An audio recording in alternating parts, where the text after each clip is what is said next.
Sounds corny pero totoo.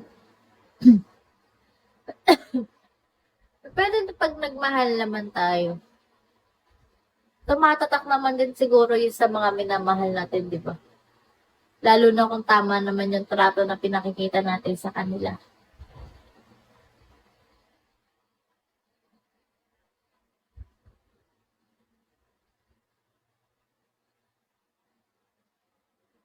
Contractor.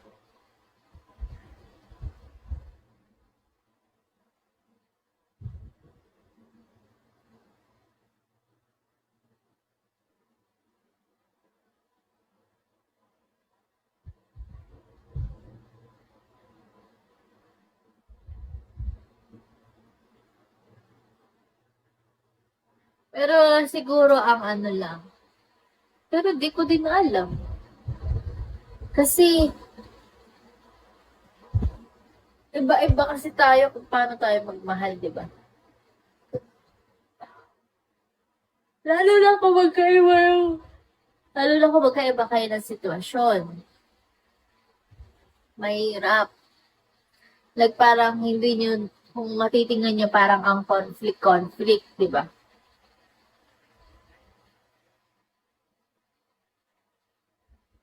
Pero dapat pagka-conflict na iniintindi muna bago pangunahan yung emotions, di ba? Yun din yung naging, ano ko eh, yung... Yun din yung natutunan ko eh, na pag-uusapan yun. Oo, dapat usap talaga. Dapat malawak ang communication. Communication na merong understanding, na merong ano ha, na reading comprehension. Hindi basta binasa lang, hindi basta ano, usap lang na parang usap lang. Kailangan may pag-unawa din sa bawat sinasabi ng isa.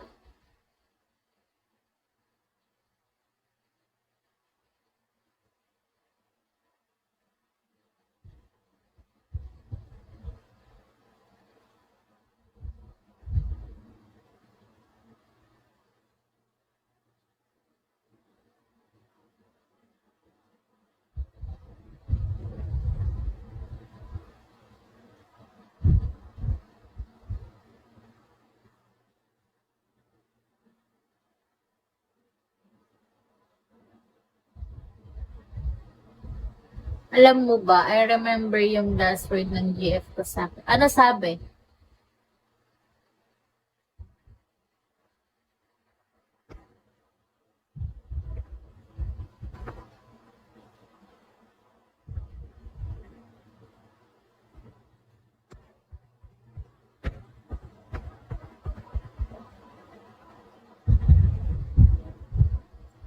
Ano ba last message?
Pataba ka konti. I know.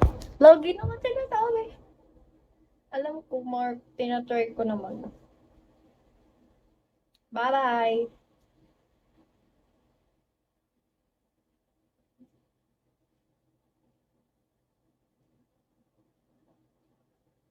Bye-bye.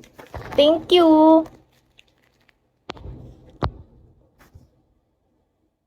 Bye, kay sir. Thank you, Mark.